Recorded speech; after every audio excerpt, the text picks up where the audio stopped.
नमस्कार। आप तमाम दर्शकों का नवभारत मंथन में स्वागत है। विकसित भारत पर चर्चा के लिए हम लोग उपस्थित हुए हैं। भारत का विकास वह किस दिशा में हो रहा है, कैसे हो रहा है, किस परिस्थिति में हो रहा है, हमारे इर्द गिर्द कैसे स्थितियां बदल रही है और जीवन कैसे आसान हो रहा है। आज ऐसे तमाम विषयों पर हम चर्चा के लिए उपस्थित हुए हैं। हमारे इस चर्चा में आज शामिल हो रहे हैं, हमारी ठीक बाईं तरफ बैठी हुई हैं डॉक्टर रंजना चौधरी जी। रंजना जी विकास भारती विशुनपुर की उपाध्यक्षा हैं। रंजना जी, आपका स्टूडियो स्वागत है। उनके ठीक बगल में बैठे हुए हैं professor Ramakant Agrawal. Professor Agrawal XISS में प्राध्यापक हैं, इकोनॉमिक्स पढ़ाते हैं और बेहद समझदार इकोनॉमिस्ट हैं। उनके ठीक बगल में बैठी हुई हैं पूनम आनंद जी। पूनम आनंद जी सेवा भारती संस्था है, उसकी जो महिला टोली झारखंड की है उसकी प्रमुख हैं। आप तीनों ही एक्सपर्टों का हमारे स्टूडियो में स्वागत है। हम चर्चा जो प्रारंभ कर रहे हैं, डॉक्टर साहब आपसे ही शुरू करते हैं। तो ये जो विकसित भारत का कंसेप्ट है, वर्तमान समय में जो कंसेप्ट हम लोग जिस पर चर्चा के लिए उपस्थित हुए हैं, वो आखिर है क्या? बहुत अच्छा सवाल आपने पूछा शुरू में, ताकि एक कॉन्टेक्स्ट सेट हो जाए। हाँ, बिल्कुल। तो विकसित भारत का ये है कॉन्सेप्ट कि हमारा जो देश है वो विश्व के अग्रणी देशों की श्रेणी में शामिल हो जाए जी। अब जो 7 इंडस्ट्रियलाइज्ड नेशंस हैं, जिनको ग्रुप ऑफ 7 कंट्रीज भी कहा जाता है, उनमें तो हम हैं नहीं एज ऑफ नाउ। तो हमारे माननीय प्रधानमंत्री जी का ये एक सपना है कि जब हम आज़ादी के 100 साल पूरे करें 2047 में, तब तक हम भी उन 7 देशों के श्रेणी में आ जाएं जिनको हम industrialised developed countries of the world कहते हैं। अब ये कॉन्सेप्ट आया कैसे? 75 साल हो गए, फिर भी हमारा देश अभी बहुत ज़्यादा तरक्की नहीं कर पाया है जिससे हम ये कह पाएँ कि हम उन देशों की श्रेणी में हैं।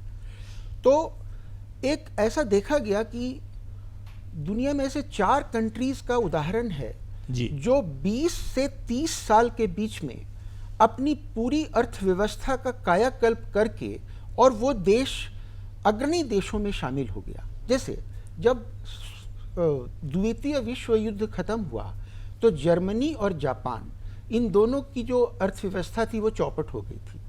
तो उन्होंने 1950 से लेकर 80 के दशक में 30 साल में उन्होंने अद्वितीय अनकंपेरेबल प्रगति की और वो देश आज ग्रुप ऑफ 7 में आता है। इन दोनों को अगर छोड़ दें तो सिंगापुर जो हमारे पड़ोस में है, सिंगापुर 25 साल से 30 साल में उस श्रेणी में आ गया। और साउथ कोरिया 30 से 40 साल उन्होंने शुरू किया था 1960 में, और 2000 होते होते वो एशियन टाइगर बन गया।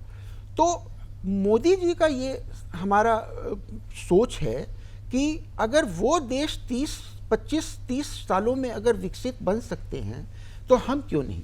हमारे पास भी प्री कंडीशंस पूरी हैं जिनको हम लोग इकोनॉमिक्स में टेक ऑफ स्टेज बोलते हैं। तो हम लोग टेक ऑफ कर सकते हैं और 25-30 सालों में हम लोग विकसित देशों की श्रेणी में आ सकते हैं। इसीलिए उन्होंने एक अमृत काल का नाम दिया, जो कि 2022 से शुरू हुआ और 2047 में जाकर के वो खत्म होगा। और इस अमृत काल के दौरान हमारा ये लक्ष्य है कि हम विकसित भारत बन जाएं और विकसित देशों की श्रेणी में आ जाएं। मतलब इसका साफ साफ ये है कि जो दुनिया के जो 7 औद्योगिक विकास वाले देश है, ग्रुप 7 जिसको बोलते हैं, वो एक मानक है और उस मानक में पहुंचने की, उस मानक में शामिल होने की, उस दौर में शामिल होने की हमारी ये रणनीति है। बिल्कुल।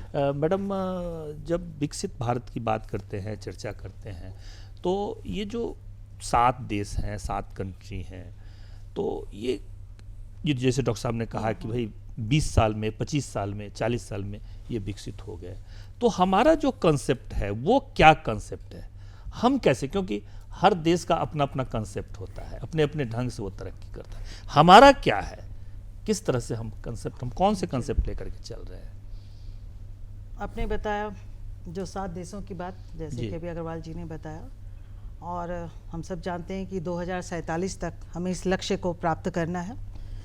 इसमें जो इंडिकेटर्स है, विकास का जो इंडिकेटर्स है, जिसे हम कहते हैं हमारा आर्थिक इंडिकेटर्स है, सोशल इंडिकेटर्स है, पॉलिटिकल इंडिकेटर्स है, एक हैप्पीनेस का इंडिकेटर्स आप देख रहे हैं अभी कि हैप्पीनेस का इंडिकेटर्स पे भी काफ़ी जोर दिया जा रहा है।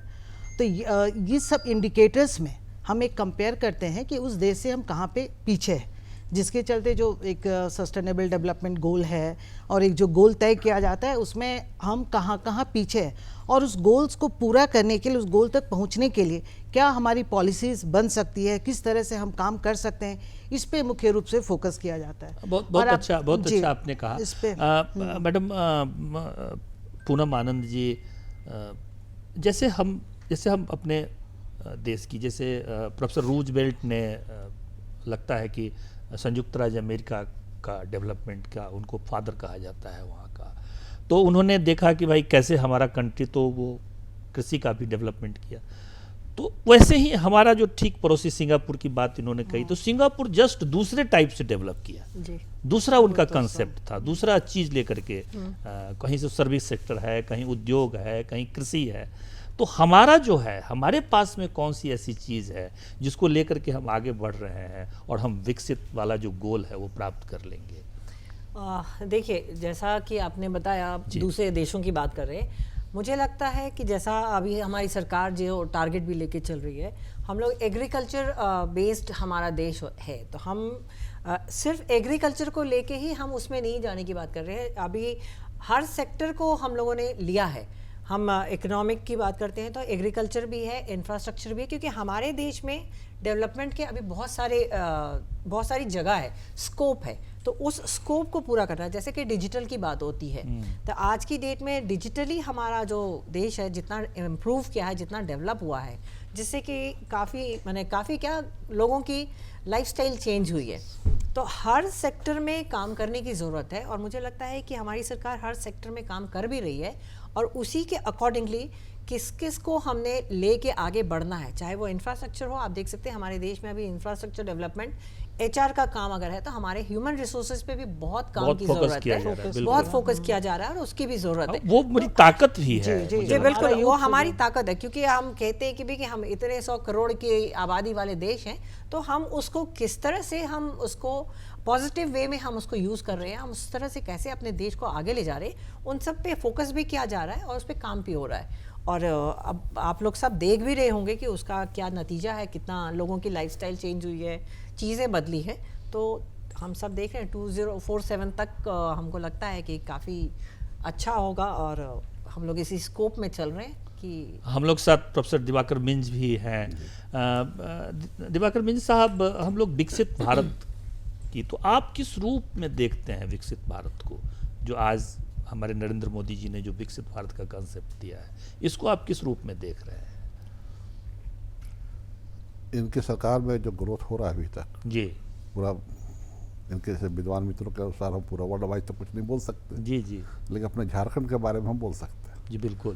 तो जो हकीकत में जो है हमारे क्षेत्र में जो विकास हुआ उसके बारे में हम कह सकते हैं। जी बिल्कुल। उसके बारे में कुछ पूछिएगा तो आ सकते हैं। इसमें कोई शक नहीं कि इन दिनों हर गांव में अभी कुछ सुधार बाकी है, लेकिन बहुत सुधार हुआ है। सबसे पहली बात कि यहाँ के लोगों का रहने का लिविंग स्टैंडर्ड बढ़ गया है। अब मैंने किसी गांव में ऐसा नहीं है कि आवाजाही की असुविधा होती थी। अब तो सुनते हमको लगता है कि हर गांव में कम से कम एक टेम्पो जरूर आ गया, जिसके बिल्कुल बिल्कुल घूम फिर के अपना घर मतलब कम्युनिकेशन इतना तेज हो गया है कि अब कोई बन गई है। मांडर से रांची आना कोई बड़ी बात नहीं है। नेटवर्क भी बहुत अच्छा हो गया है। पहले था कि हम लोग का सब्जी देहात में, रूरल इलाके में किसानों का सब्जी औने पौने दाम में बिक जाता था। अब और उसकी ज़मीन की कीमत भी बहुत नगण्य थी, लेकिन अब ऐसा नहीं रह गया। सर, इंफ्रास्ट्रक्चर बढ़ने से क्या है कि वर्ल्ड वाइड उसको अपनी कीमतें भी पता रहती है, अपनी वैल्यू पता रहता है। हम अपने अनाज को या अपने सब्जी को कहाँ कहाँ भेज सकते हैं उनको मालूम होता है। परचेज किस जगह में परचेज कैपेसिटी बढ़ा है तो संपन्नता भी बढ़ी है ना। तो इस तरह से है।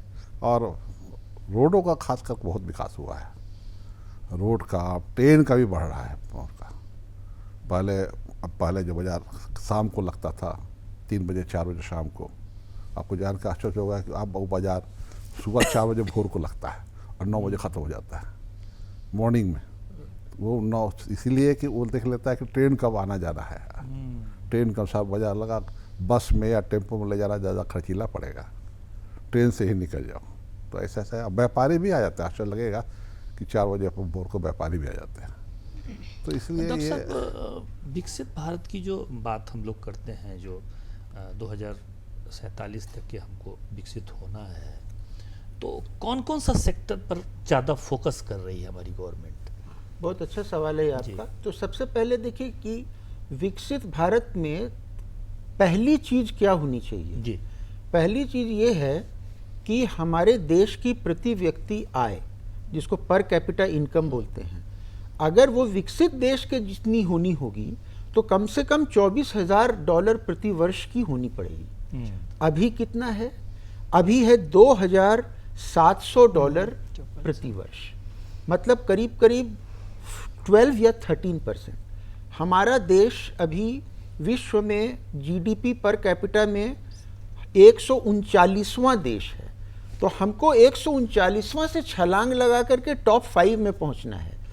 तो उसके लिए हमको क्या करना होगा?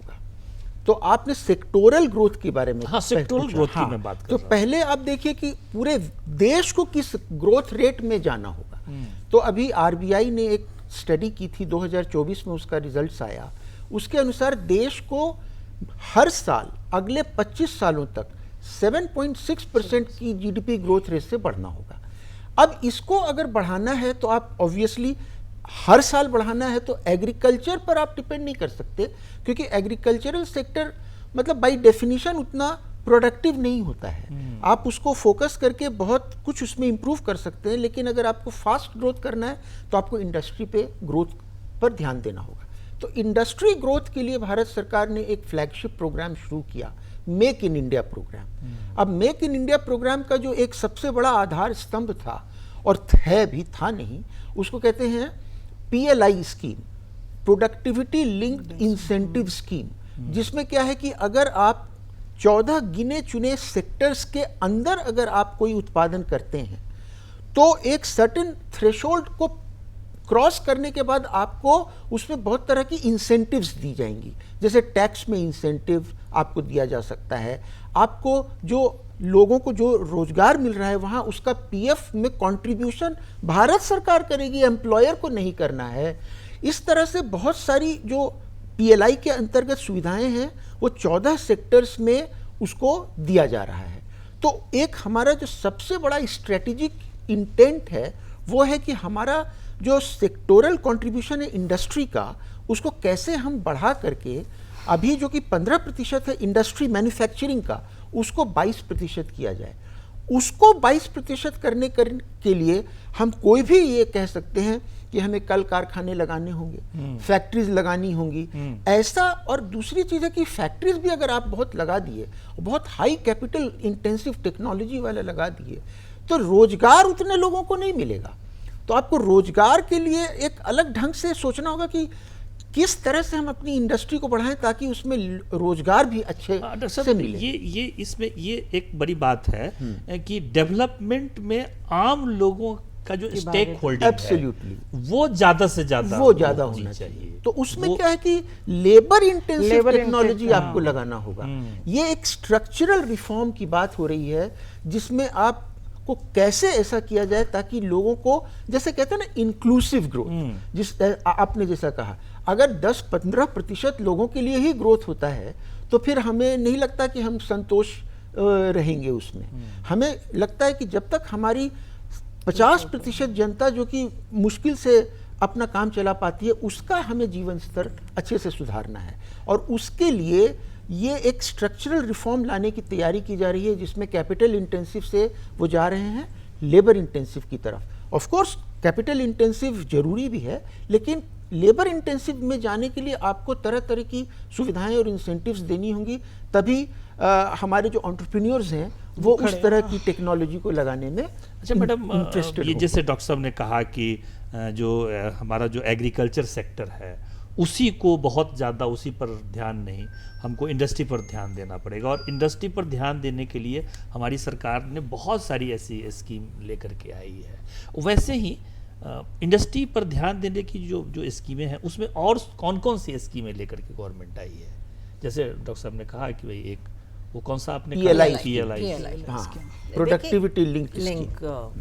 देखिए सरकार इंडस्ट्री डेवलपमेंट में जो स्कीम्स लेके आई है जी, being a entrepreneur, being a business woman, मैं कह सकती हूँ कि हम लोगों ने जो देखा है कि वो एज सच कहूँ तो शायद अभी सफिशिएंट नहीं है, अभी उसमें और काम करने की ज़रूरत है। क्योंकि जैसा कि इन्होंने बताया कि झारखंड की बात ये कर रहे हैं, तो हम झारखंड के इंडस्ट्रीज और बिजनेसमैन और इंडस्ट्रियलिस्ट की बात करते हैं, तो यहाँ पे अभी इंडस्ट्रियलिस्ट को बहुत सारी परेशानियाँ भी आती हैं काम करने में, और जो डेवलपमेंट के लिए जो रिसोर्सेज चाहिए वो सारे रिसोर्सेज गवर्नमेंट की तरफ से अभी नहीं मिलते।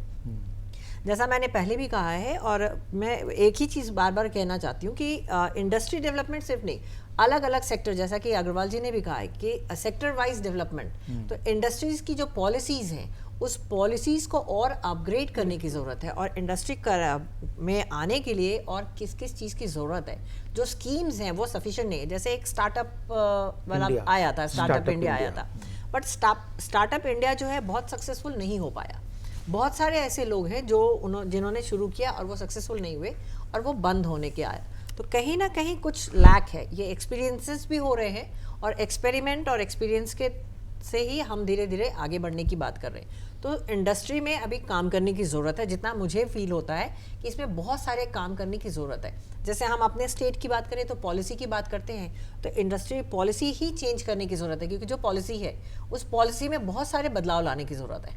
तो उसी तरह से जैसे मैं HR की बात कर, ह्यूमन रिसोर्सेज की बात कर रही हूँ, जैसा इन्होंने कहा कि इंडिविजुअल्स पे हम डेवलपमेंट की बात करते हैं, तो हर सेक्टर पे हम जब तक काम नहीं करेंगे, और काम हो रहा है, जैसा हम 1 साल में नहीं हो सकता, 10 साल में नहीं हो सकता, क्योंकि ये 75 साल का लॉकबैक है जिसको कि हमें आगे इतने सालों में पूरा करना है। तो एक एक सेक्टर में काम हो रहा है और धीरे धीरे हम डेवलपमेंट्स को देख रहे हैं। और जिस तरह से चीज़ें आ रही हैं, हर बार आप देखते हैं कि कोई एक नया प्लान, नया योजना, नई स्कीम आती है, तो उसी के अकॉर्डिंगली हमारी चीज़ें आगे बढ़ रही हैं। तो 2047 तक होंगी ज़रूर, लेकिन कुछ एक्सपीरियंसेस और एक्सपेरिमेंट्स होते हैं जो सक्सेसफुल होते हैं। और इंडस्ट्री मुझे लगता है कि हमारे स्टेट में और बहुत सारे ऐसे स्टेट्स हैं जिसमें भी अभी बहुत सारा काम करने की ज़रूरत है। वो नेशनल लेवल पे इंडस्ट्री पॉलिसी हो जिस पे भी कैसे काम हो, तो ही इंडस्ट्री डेवलपमेंट पे हम ज़्यादा जोर दे पाएंगे।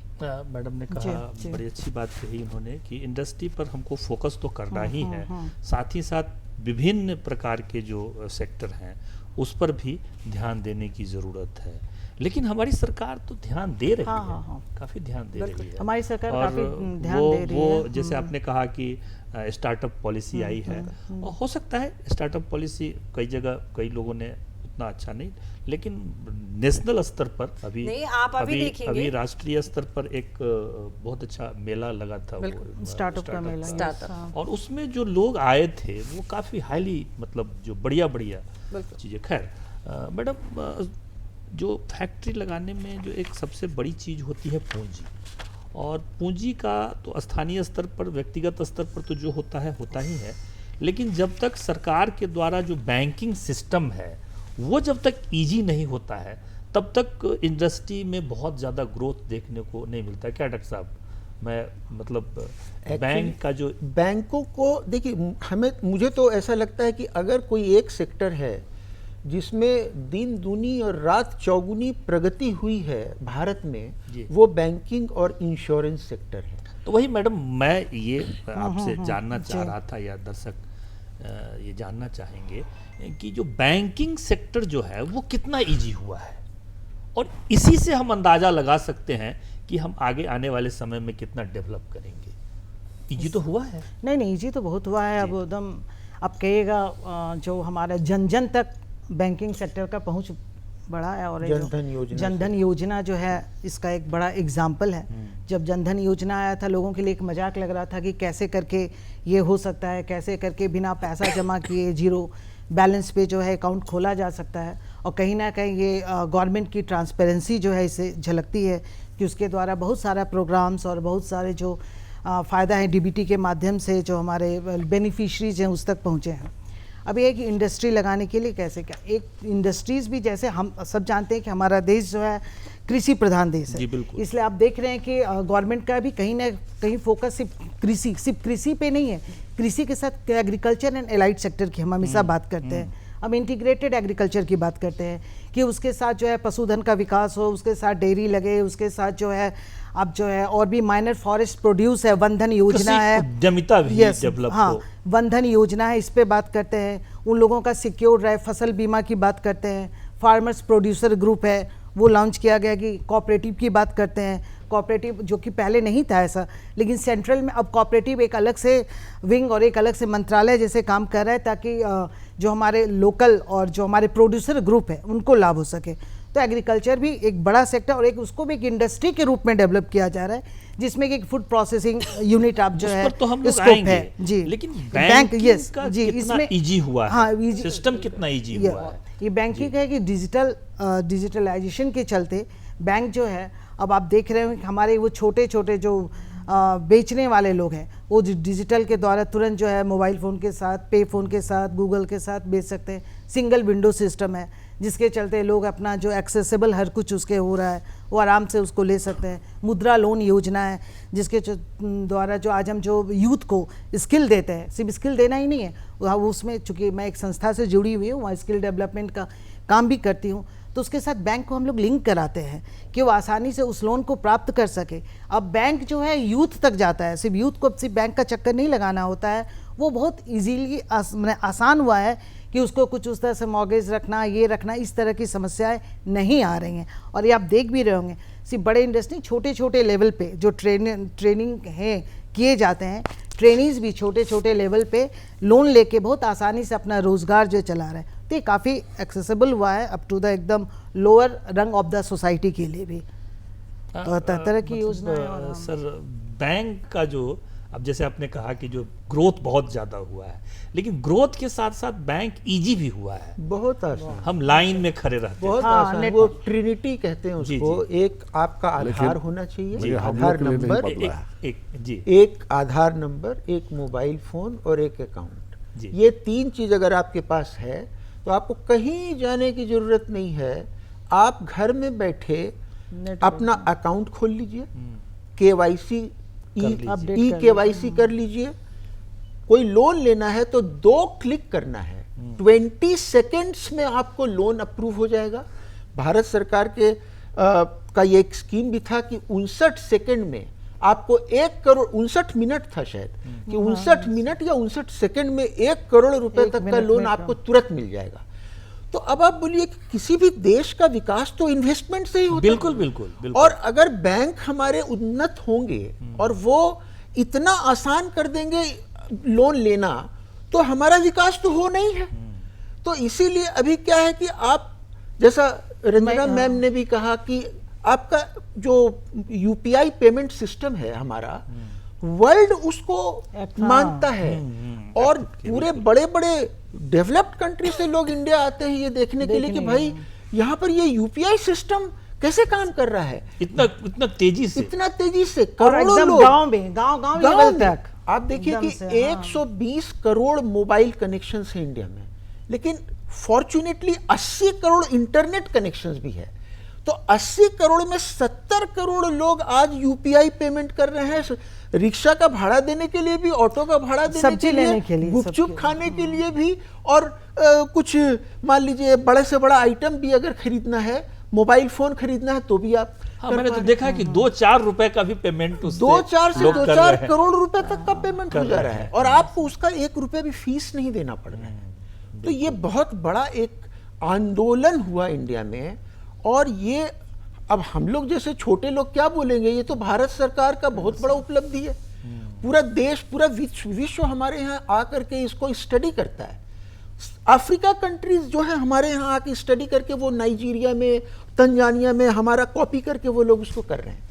क्योंकि अगर आपका बैंकिंग सेक्टर डेवलप हो गया तो समझिए कि आपका एक मेन टेक ऑफ स्टेज का जो कंडीशन होता है वो प्री कंडीशन फुलफिल हो गया। ये मेन चीज है। मतलब हम जिस दिशा में बढ़ रहे हैं वो दिशा बिल्कुल दुरुस्त है, और उसमें हमने 2-4 कदम आगे बढ़ा दिया है। बिल्कुल। मैडम क्या ऐसा आपको? नहीं, मैं तो ये कहूंगी कि 2-4 कदम नहीं, 10 कदम हमने आगे बढ़ा दिया है। मैं इस चीज़ को मानूंगी, क्योंकि एग्जाम्पल की बात करूं तो मैं खुद को आप लोगों के सामने एग्जाम्पल सेट करना चाहूंगी।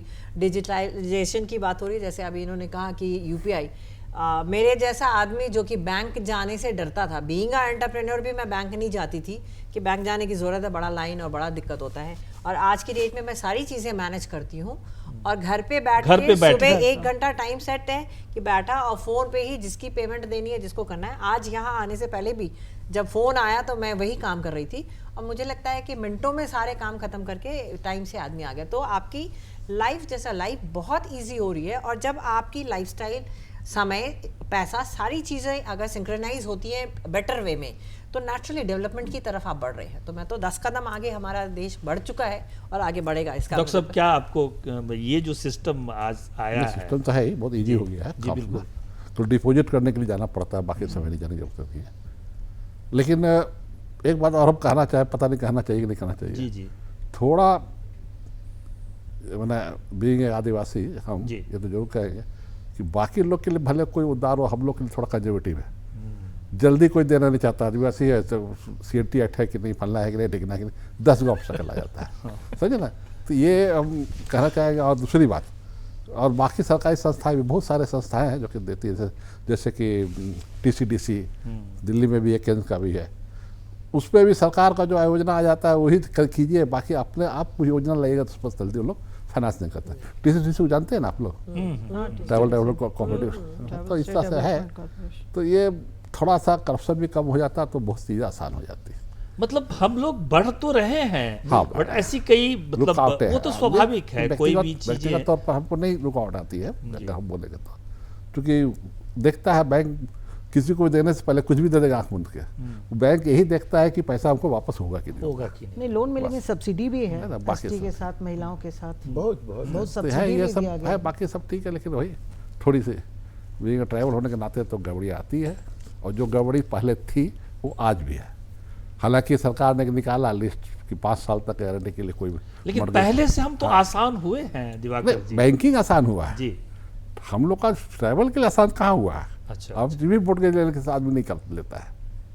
ठीक। कुछ भी है, सरकार का नियम दिखा देगा, पन्ना भी कि देखो दिया हुआ है सरकार कि भाई आप 5 साल तक आप ले सकते हैं, फिर भी नहीं लेता। चलिए अभी तो हम 10 कदम बढ़े हैं, 10-20 कदम जब आगे बढ़ेंगे तो फिर वो सब भी जबकि साथ आपको हो बता दें कि जाएगा। दूध के उत्पादन क्षेत्र में मेरा एरिया सबसे पूरे झारखंड में 1 नंबर है, जी। सबसे अगर नहीं। आप इंडस्ट्री की बात करते हैं तो दूध से और एग्रीकल्चर से भी बहुत ज़्यादा आती है। ये 2 का इंडस्ट्री आप लगा ही सकते हैं, बहुत सारा फैक्ट्री होता है। सबसे ज़्यादा सरकार की ओर से 2 कहते हैं ना, दूध क्या शीतल उत्पादक केंद्र सबसे ज़्यादा हमारे यहाँ लगा हुआ है। गाँव वाइज भी हम लोग नंबर 1 है, हर ही गाँव है पूरे झारखंड नंबर 1 सबसे ज़्यादा। मेरे ख्याल से इंडिया दूध के उत्पादन तो में ये सब- वर्ल्ड में ये 3rd या सब हमारा 2nd है। है। Third I think industry 3rd या है, 2nd फायदा भी हुआ है। अच्छा डॉक्टर साहब, Allied sector ये focus। जब हम चर्चा कर रहे हैं, हमने बैंकिंग की चर्चा किया, इंडस्ट्री की और कृषि की चर्चा की, एक बड़ा सेक्टर है सर्विस सेक्टर। तो सर्विस सेक्टर में हमारा ग्रोथ का क्या है, कैसे है, और बहुत उसकी दिशा ह्यूज, क्या है? बहुत ह्यूज। एक्चुअली अगर आप इंडिया का एक्सपोर्ट कंपोजिशन देखेंगे जी जी तो हमारा ज़्यादातर एक्सपोर्ट तो सर्विस सेक्टर का ही एक्सपोर्ट है। जी।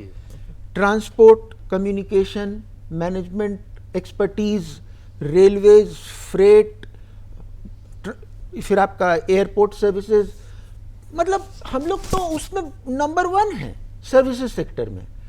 अभी क्या है कि सबका उसका डिजिटलाइजेशन भी हो रहा है। तो अभी हम लोगों का जो, जैसे हमारा पानी का जहाज है, वो विश्व के सारे देशों का माल ढोता है। अच्छा, दुनिया भर का माल हम हाँ, लोग ढो रहे हैं। दुनिया भर का माल हम लोग ढोते हैं। बहुत अच्छा। हमारा जो कार्गो प्लेन है, पूरे दुनिया भर का माल हम लोग ढोते हैं। अब हमारे कार्गो प्लेन में अमेरिका और जर्मनी का अगर माल जा रहा है तो हमारे लिए तो ये गर्व की बात है कि गौरव की बात है, बिल्कुल। तो सर्विस सेक्टर में हमारा बहुत, और हमारे सर्विस सेक्टर में जो रोजगार है उसका एक सबसे अच्छा बात यह है कि सर्विस सेक्टर में इन्वेस्टमेंट उतना बड़ा बड़ा नहीं करना पड़ता है जितना कि आपको ऑटो सेक्टर में या फिर किसी अन्य इस तरह के कैपिटल इंटेंसिव सेक्टर में करना पड़े। तो आप देखिएगा कि हर जगह ड्राई क्लीनर्स खुल गया है, हर जगह सालों जिसको बोलते हैं ब्यूटी पार्लर्स और सैलून, ये सब खुल गया है। तो बहुत लोगों को जो है इन्होंने बात की थी स्किल की, स्किल डेवलपमेंट जो हुआ है, लोगों ने बहुत सारा छोटा छोटा स्किल्स जो सीखा। उसके बाद भारत सरकार उनको, मैम कह रही थी मुद्रा योजना, ये भी कह रही थी, वो मिल रहा है। तो सब अपना अपना दुकान खोल करके और अपना काम चला रहा है। और देखिए, इकोनॉमिक्स के छात्र होने के नाते हम लोग क्या चाहते हैं, अगर भारत को आगे बढ़ना है तो किसका इनकम सबसे ज्यादा बढ़ाना होगा? जो गरीब लोग हैं। क्यों? अगर बहुत अमीर का अगर इनकम बढ़ भी जाए तो कितना और खर्च करेगा, लेकिन एक गरीब का खर्च अगर गरीब का इनकम बढ़ जाए करीब करीब सारा खर्च कर देगा। और हमारा जीडीपी बढ़ने का सबसे बड़ा प्री कंडीशन है कि हम खर्च खूब करें। तो खर्च खूब कौन करेगा? जो हमारा 50% जो जनता है गांव वगैरह में, उनका कंजम्पशन बढ़ाना होगा। उनका कंजम्पशन बढ़ाने के लिए उनको रोजगार देना होगा। छोटे छोटे ड्राई क्लीनर हैं, आयरन करने वाले लोग हैं, ब्यूटी पार्लर्स खोल रहे हैं, नए पुराने भी जो पारंपरिक भी इंडिजिनस जो टैक्स ट्रांसपोर्ट सर्विसेज, टैक्सी चला रहे हैं, बस चला रहे हैं। तो वो बहुत उनका इनकम जिससे बढ़ने से ये इसका चौतरफा, जिसको इकोनॉमिक्स में हम लोग बोलते हैं, एक सर्कल क्रिएट हो जाएगा जिससे हमारा ग्रोथ बहुत आगे बढ़ेगा। बड़ा भी है। इसमें एक चीज जोड़ना चाहिए गौतम जी, सर्विस सेक्टर की जो बात हुई, तो जैसे हमारे यहाँ यूथ है जी, बिल्कुल सबसे दुनिया में सबसे ज़्यादा प्रेजेंटेशन यहाँ पे है। तो यूथ का जो मोबिलाइजेशन हो रहा है और उसको हम एक सर्विस प्रोवाइडर के रूप में बहुत तेज़ी से खड़ा करने की कोशिश कर रहे हैं।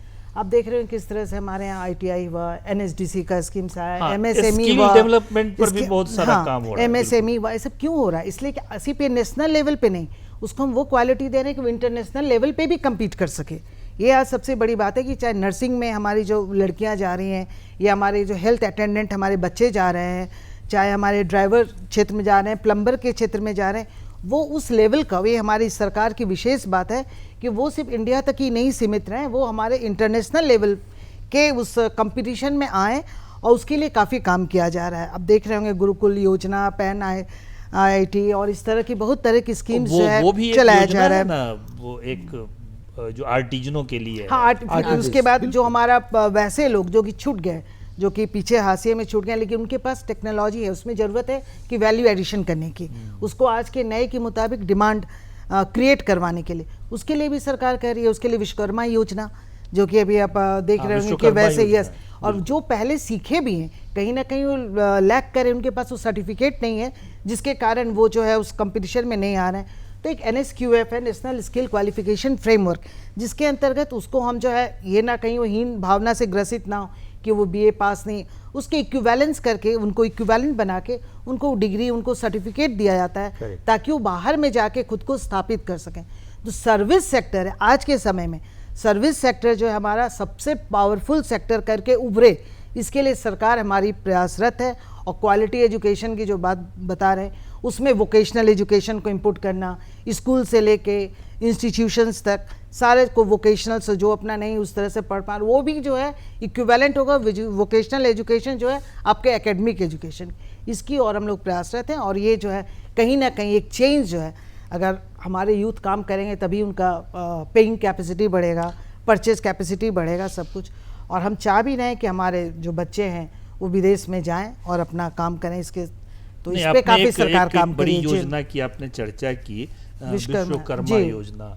तो ये विश्वकर्मा योजना में तो ऐसा भी है ना कि ट्रेनिंग के बाद टूल्स के लिए भी गवर्नमेंट कुछ ऐसा कुछ, उस योजना के बारे में थोड़ा बताइए। हाँ, विश्वकर्मा योजना में एक्चुअल में कि जो वैसा इंडिजिनस वो इन लोगों के लिए, बिल्कुल नए लोगों के लिए नहीं है, जो सीखे हुए हैं आप, लेकिन कहीं ना कहीं आप जो है उस अभी मतलब प्रैक्टिस में नहीं है, उन लोगों को 7 दिन 15 दिन का डिफरेंट जो है कोर्सेस है, उसमें आपको वो ट्रेनिंग दिलवाया जाएगा, आपको सर्टिफिकेट दिया, सर्टिफिकेशन किया जाएगा, और आपको टूल किट दिया जाएगा, ताकि कहीं जाके आप रोज़गार कर सकें। अब हम सिर्फ नौकरी करने के लिए, रोज़गार कराने के लिए परेशान नहीं हैं, हम ये चाहते हैं कि वो अपने गांव में भी सेटअप करके वो मतलब स्वावलंबी सेल्फ एम्प्लॉयमेंट की तरफ हमारे सरकार का ज़्यादा फोकस्ड है। तो योजना उन लोगों के लिए काफ़ी सक्सेसफुल हो रहा है।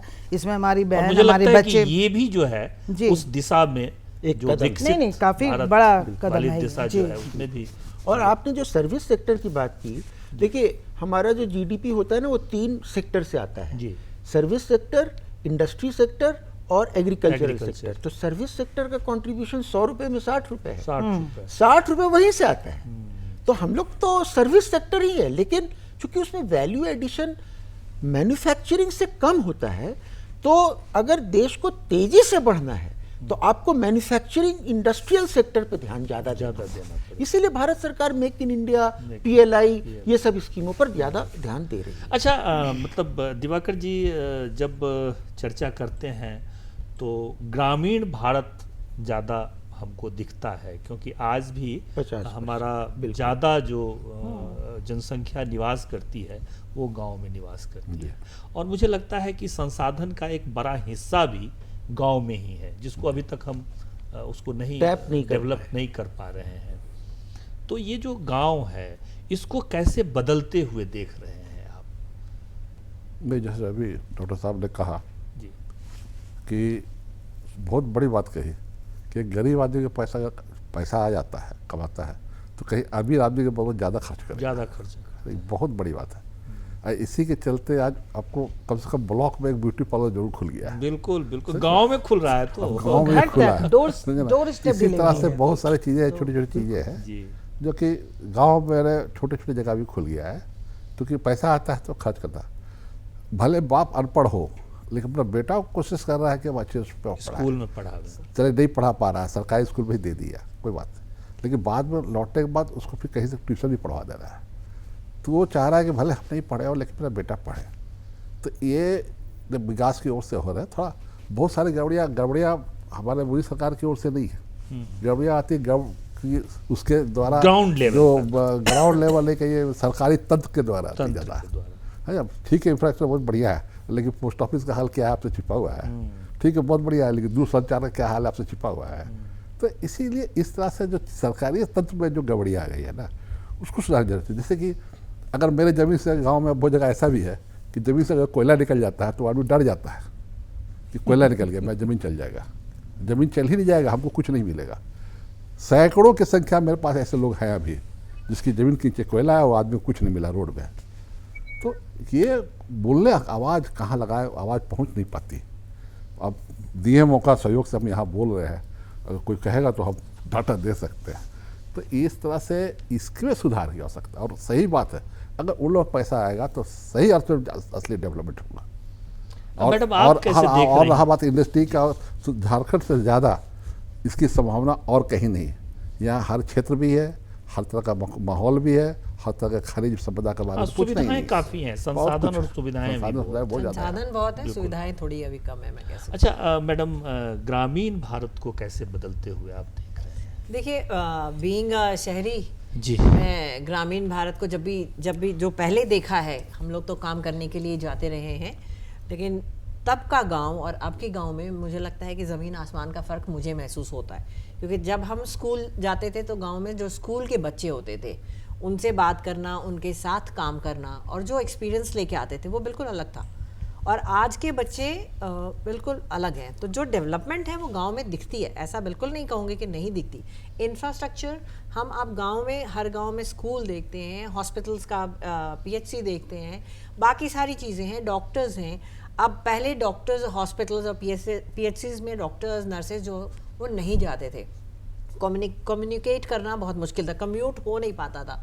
तो जो इन्होंने कहा सरकारी गड़बड़ियाँ, वो पहले बहुत सारी चीज़ें हो जाती थी, वो सिस्टम नहीं था या सिस्टम में कहीं ना कहीं कुछ कमियां थी। बट अब जो मैंने वही कहूँगी कि जो लाइफस्टाइल में जो डेवलपमेंट से जो हमारी लाइफस्टाइल और गांव के लोगों की लाइफस्टाइल जो बदल रही है, उससे आप कभी भी चले जाएं आप गांव में, स्कूल में आपको टीचर्स दिखते हैं, पीएचसी में आपको डॉक्टर नर्सेज दिखते हैं, तो ये सारी चीज़ें जब सुविधाएं जब मिलने लगती हैं तो चीज़ें अपने आप बदलती हैं। और अगर नहीं दिखते हैं तो कम्युनिकेशन इतना तेज हो गया है कि तुरंत गांव आप का कोई बात कर- लड़का उठा करके टेलीफोन भी करता है क्योंकि- अधिकारी हाँ, को। तो अब क्या है कि नहीं कर चीजें सका तो इतनी मैसेज कर देगा। ट्रांसपेरेंट हो गई हैं, इतनी ट्रांसपेरेंट हो रही हैं कि चीजें अपने आप, और लोग काम करते हैं, क्योंकि काम करने वाले को भी अगर सुविधाएं मिल रही हैं तो वो भी काम करता है, पहले वाली बात नहीं है। तो डेवलपमेंट जिस तरह से हम लोग देख रहे हैं, और जैसे कि अभी इन्होंने कहा कि हर व्यक्ति या गरीब व्यक्ति की बात हो रही थी कि खर्च वो करता है, मुझे याद है जब सरकार की एक योजना आई थी 1 रुपये किलो चावल वाली, तो जब योजना आई थी तो लोगों ने कहा था कि ये तो सरकार गरीबों को चावल दे के बेवकूफ़ बना रही है, या फिर उनको मतलब कि बेरोजगार जैसा फील करा दे रही है। बट ये देखने की ज़रूरत है कि वो चावल खरीद के नहीं, वो 1 रुपये वाले चावल को खाते थे, और जो उनकी इनकम थी उस इनकम से उन्होंने अपने लाइफस्टाइल को बदला है, अपने बच्चों के लिए, अपने लिए चीज़ों को, वो बाज़ार में पैसे गए हैं। तो ये ग्रोथ करने का छोटा छोटा प्रयास जो हमारे देश में हुआ है, उसको समझने की ज़रूरत है कि कैसे इसको हम कर रहे हैं। तो मुझे लगता है कि गांव शहर से ज़्यादा डेवलप हुआ है, गांव डेवलप हुआ है। अब आप देखेंगे गांव के लोग गांव में अपना एंटरप्रेन्योरशिप कर रहे हैं। गांव की जो हमारी पुरानी चीज़ें थी, हमारे गांव के जो वहाँ का एंटरप्रेन्योरशिप भी आप देखेंगे गांव में दिखते हैं, जो बांस का सामान या बाकी सारी चीज़ें पहले लुप्त सा दिखता था, अब वो सारी चीज़ें फिर से उभर के आ रही हैं। हम वापस वोकल फॉर लोकल की बात करते हैं, तो हम लोकल चीज़ों पे हम फिर से जा रहे हैं। तो डेवलपमेंट गांव में हुआ है, और गांव में डेवलपमेंट हुआ है तभी हमारे शहर में डेवलपमेंट हुआ है। मैं कहूँगी एक चीज और बड़ी मतलब ये गर्व की बात है कि पहले बिल्कुल लगता था कि रांची के सराउंडिंग में ही अगर आप जाते तो लगता था कि कहीं ना कहीं गांव दिखता था। आज भी वही गांव दिखता है, बट आज जो लड़कियां हैं वो स्कूटी चलाती हुई दिखती है।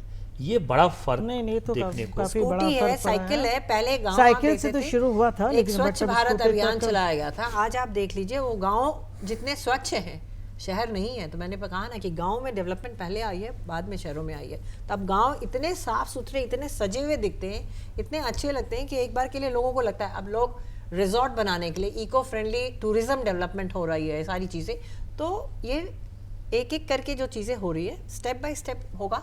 और जैसा इन्होंने कहा कि जो बता रहे थे ये अपना एक्सपीरियंस, मैंने अपनी पहले की बात में बताया था कि कुछ हमारे एक्सपेरिमेंट्स और एक्सपीरियंसेस हैं जिससे कुछ चीज़ें सक्सेसफुल होती हैं, कुछ नहीं होती हैं। तो जिस तरह से डेवलपमेंट में काम हो रहा है, तो धीरे धीरे ये सारी चीज़ें भी हमारे उसमें लिस्ट में आएंगी सरकार की, और वो भी इनके लिए भी जो चीज़ें हैं। नहीं कई चीजें सॉर्ट आउट हुआ है। बिल्कुल, कई sort out चीजें हुई हुई सॉर्ट हैं। आउट हुआ है, और आगे होने की भी आवश्यकता है। क्या अभी। मैडम? ये सॉर्ट आउट नहीं सॉर्ट आउट हुआ है तो सही है, जी। लेकिन आगे और भी आवश्यकता है।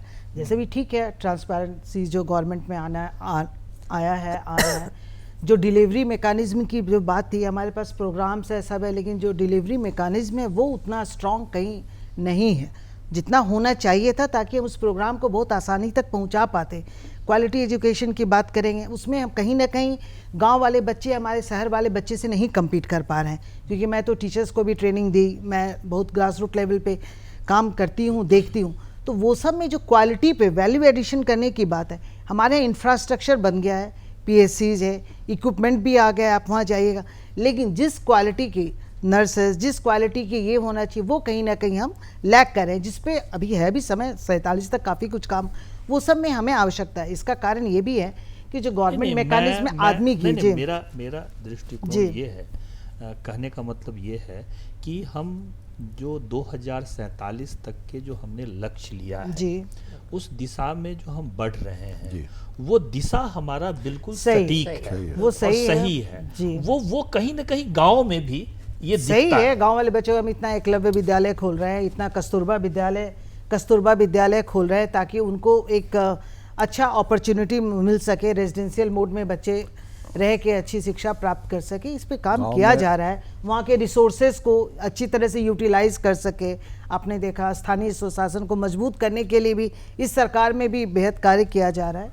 ये सब है, और तो ये टाइम लगेगा ही। माइनर फॉरेस्ट प्रोड्यूस को भी मैपिंग करना, यहाँ पे वन औषधि जो है मेडिसिनल प्लांट है, उसको उस लोकल रिसोर्सेज के अनुसार, और ये जो है प्लानिंग मतलब वहाँ के एरिया स्पेसिफिक प्लानिंग को जिस पे फोकस किया जा रहा है, और हम लोग उस दिशा में सही बढ़ रहे हैं। लेकिन है कि उसमें और भी जोर लगाने की किसी किसी क्षेत्र में आवश्यकता है। जैसे दिवाकर जी ने बताया, जो कुछ हमारा सेक्टर छूट रहा है उस पर फोकस करने की आवश्यकता है, ताकि वो इंक्लूसिव जो डेवलपमेंट हो सके।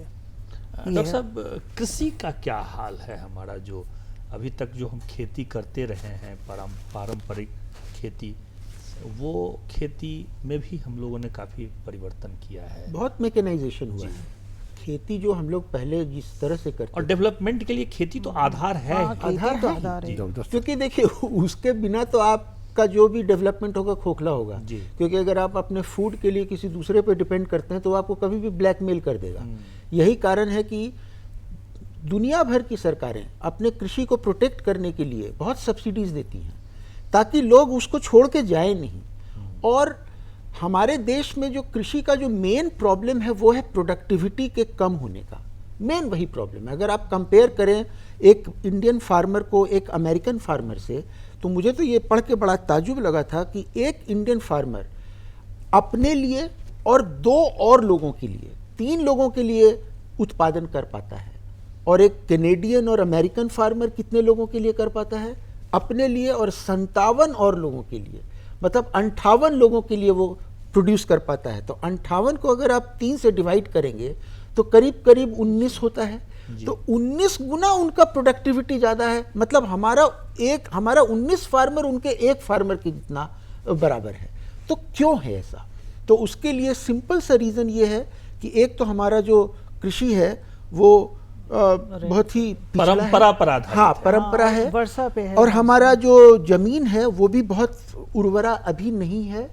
और दूसरा, हमारा जो टेक्निक है वो हम बहुत कम उसको, अभी कितने लोग ट्रैक्टर, थ्रेशर या फिर केमिकल फर्टिलाइजर्स या high yielding variety of seeds ये सब यूज़ करते हैं। और अभी भी झारखंड जैसा मुझे पता है शायद बहुत ज़्यादा इरिगेशन की फैसिलिटी शायद अभी भी यहाँ पर अभी भी बहुत नहीं है।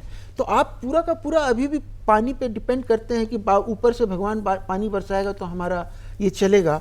तो इसमें हम लोगों को बहुत कुछ करने का जरूरी है। गुंजाइश है। हाँ, लेकिन काफ़ी किया जा रहा है। अभी आप देखिए कि उनका जो सबसे पहला था प्रॉब्लम कि कैसे उनको डिस्ट्रेस से निकालें। तो प्रधानमंत्री जी ने क्या किया, एक क्या वो किसान सम्मान योजना शुरू किया उन्होंने। किसान सम्मान योजना, हाँ, किसान सम्मान योजना 6,000 रुपया हर किसान को हर साल मिलता है। 6,000 रुपया। फसल बीमा योजना कि आपका अगर किसी कारण से फसल खराब हो जाए तो उसका पूरा मुआवजा आपको बीमा कंपनी देगी। तो एक डिस्ट्रेस से निकालने का उपाय किया गया है। और आज बिना कोई सवाल पूछे किसान क्रेडिट कार्ड दिया जाता है। किसान क्रेडिट कार्ड आप लीजिए और आपको जो भी खरीदना हो अपने कृषि से संबंधित आप उसको खरीदिए, और एकदम सब्सिडाइज्ड इंटरेस्ट रेट 4%। हाँ, 4% पर आपको वो सब सामान मिल जाएगा। तो देखिए इतना सारा समस्या है कि 1 मिनट में वो समस्या दूर नहीं होगा। इसीलिए 25 साल लिया है भारत सरकार ने कि हमें 25 साल तक काम करना है। हमारा एग्रीकल्चर, अब डेवलप्ड कंट्री का मतलब एग्रीकल्चर सेक्टर में भी हम बड़ी तेजी से आगे बढ़ रहे हैं। और बढ़ेंगे। और जब 2047 आएगा तो उस समय सिर्फ हमारा देश इंडस्ट्रियलाइज्ड नहीं होगा बल्कि एग्रीकल्चरल सेक्टर भी उसका बहुत उन्नत रहेगा। इंटीग्रेटेड एग्रीकल्चर पे सरकार का फोकस है। और आप देखिए रूरल एरियाज की जब बात करते हैं तो आप पानी के लिए देखिए, पानी कितने लोगों को मिलता था, स्वच्छ पानी, आज कितने लोगों को मिलता है। सड़क कितने लोगों के पास थी, आज कितना है। और बिजली, रूरल इलेक्ट्रिफिकेशन, डाटा तो यही कहता है कि 100% रूरल इलेक्ट्रिफिकेशन है भी। अच्छा, और अभी इंटरनेट शायद 90% एरियाज में। तो आपने खुद ही बताया ना, 80 करोड़ लोगों के पास कर रहे हैं। तो और रूरल एरियाज में ब्रॉडबैंड फैसिलिटीज शुरू कर दी गई हैं। तो आपके पास मोटे तौर पर वो इकोनॉमिक्स में जिसको कहते हैं pre conditions for economic growth, वो तैयार है। अब है कि हम कब उसमें दौड़ना शुरू करें। वो रोड तैयार हो गया है। मतलब रोड मैप जो है वो मतलब गवर्नमेंट ने जो सोचा था और उसके लिए जो प्लान बनाया और उसके प्लान के आधार पर रोड मैप हम लोग एकदम सब तैयार है। खाली हमें दौड़ना, और हमने चलना भी शुरू कर दिया है। मैराथन रेस है, 22 किलोमीटर दौड़ना होगा, धीरे चलना होगा, लेकिन तेजी से चलना होगा। तो 2-3 किलोमीटर तो हम लोग चल भी चुके हैं, 18-19 बाकी है। अच्छा, दिवाकर जी, जो गोल है हमारा, जो लक्ष्य है विकसित भारत, तो क्या विकसित भारत का जो कंसेप्ट है वो जो दूसरे देश का कंसेप्ट होता है वैसा ही है कि कुछ मेरा कंसेप्ट कुछ अलग टाइप का है?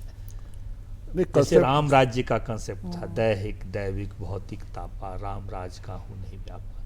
तो कोई न किसी देश का अपना सांस्कृतिक विरासत भी होता है, तो उसके आधार पर हम बढ़ रहे हैं कि थोड़ा इधर उधर कर? नहीं, हम लोग सभी दृष्टिकोण से बढ़ रहे हैं, बढ़ने तो कोई शक नहीं कि बढ़ रहे हैं। और ये बहुत ज़्यादा कई तुलना में फर्क पड़ जाता है। जैसे अमेरिका कृषि में और यहाँ कृषि में तुलना करेंगे, अमेरिका का एक सेक्टर में एक ही साथ है, और यहाँ के एक आदमी का खंड खंड में जमीन है, ये कोई यहाँ जमीन है, दूसरा जमीन 5 किलोमीटर दूर है। सही बात है। और है ना? जोत एक भी खट्टा छोटा जमीन, है, हाँ, जोत भी छोटा है, तो इसीलिए खेती में प्रॉब्लम होता है। इकट्ठे एक आदमी का मतलब 5 एकड़ जमीन है तो एक ही जगह पे नहीं है, 5 एकड़ की जमीन 5 जगह में है, 55 किलोमीटर का डिफरेंस में खेती में डिफरेंस होता है। तो ये इससे प्रॉब्लम बाकी दूसरे डेवलप कंट्री उसमें नहीं है, तो इसीलिए फर्क पड़ जाता है। अगर हम लोग इकट्ठा कर दें 5 एकड़ की जगह, हर आदमी को बांट के कर दे तो हो जाएगा फर्स्ट क्लास। तो इस तरह से है, बहुत सारी बातें हैं जो कि यहाँ पर परंपरागत से चला आ रहा है। तो फिर भी इसके बावजूद भी, इस कठिनाई के बावजूद भी हम लोग बढ़े हैं। जो 1 एकड़ में जो धान उगता था 30 या 20 मन, आज हम लोग 40 मन उगजा दे रहे हैं। तो डेवलप है। पानी की किल्लत होने के बावजूद भी कहीं से भी खोज खाद के हम देखे हैं कि 1 2 3 4 मोटर लगा के पानी को खींच के लाते हैं। तो है, उसके बावजूद लोग कर रहे हैं, ऐसी बात नहीं कर रहे हैं। इसमें हॉर्टिकल्चर मिशन का और बहुत इसीलिए योगदान शायद है। लिविंग स्टैंडर्ड बढ़ा है और पढ़ाई की ओर बढ़ा है। और एक बात बताना चाहेंगे कि सबसे बड़ी बात, सबसे ज़्यादा पढ़ाई के सेक्टर में लड़कियां बढ़ रही हैं। बिल्कुल बिल्कुल, बहुत ज़्यादा, ह्यूमन रिसोर्स सबसे और ज़्यादा डेवलप, काफी आगे बढ़ रही हम है। तो कह रहे हैं कि अगले समय जितने प्रशासकीय पदाधिकारी है ना, सब लड़कियां हो जाएगी, देखिएगा 10 साल बाद। मेरी बात याद रखिएगा। वो भी एक हो ही रहा है कि जेंडर नहीं, इक्वालिटी। तो ये तो है भी वीडियो ना, CO, जो DSP, विकसित IAS, कंट्री है, IPS, या हमारा देश भी, जब हम जो पुरानी बातें पढ़ते हैं या मिथकों में सुनते हैं कि हमारे देश की विदुषी महिलाएं भी, और जब महिलाएं बढ़ेगी तो देश बढ़ेगा ही। बिल्कुल, तो महिला बढ़ेगी तो संस्कार बढ़ेगा, परिवार बढ़ेगा, सब कुछ सुधर जाएगा। कंट्री के डेवलपमेंट का जो एक वो डाटा है, तो महिलाओं को आगे बढ़ाने का है ही। जबरदस्त है, जब बढ़ गई है महिला तो इतनी indicator में भारी भी मतलब। gender equality देखिए, हम वाला पीजी तो के बात हम है। विद्यार्थी हाँ, शिक्षक रहे, प्रोफेसर equality हैं। with equity पे 100 focus सीट है। में 100 सीट में 80-85 तो लड़कियां ही रहती है। लड़का तो ऐसा पिछड़ रहा है कि चिंतनीय बात हो जा रही है। तो इस तरह से है, ऐसी बात नहीं है। हाँ, ये भी खूबी की बात है, पहले मुस्लिम महिला नहीं पढ़ती थी, अब 100 में कम से कम हर साल हम देखें 15-20 मुस्लिम महिलाएं रहती है, भले वो बुर्का पहन के आए लेकिन आती है। तो इस तरह से सुधार, जो पढ़ के लिख के जाएगी वो अपने घर में सुधार तो लाएगी ही। ये जो पहले चला आ रहा है वो सब नहीं चलेगा, कुछ ना कुछ उसमें सुधारवादी तो आएगा ही। इसलिए है, अच्छी बात है।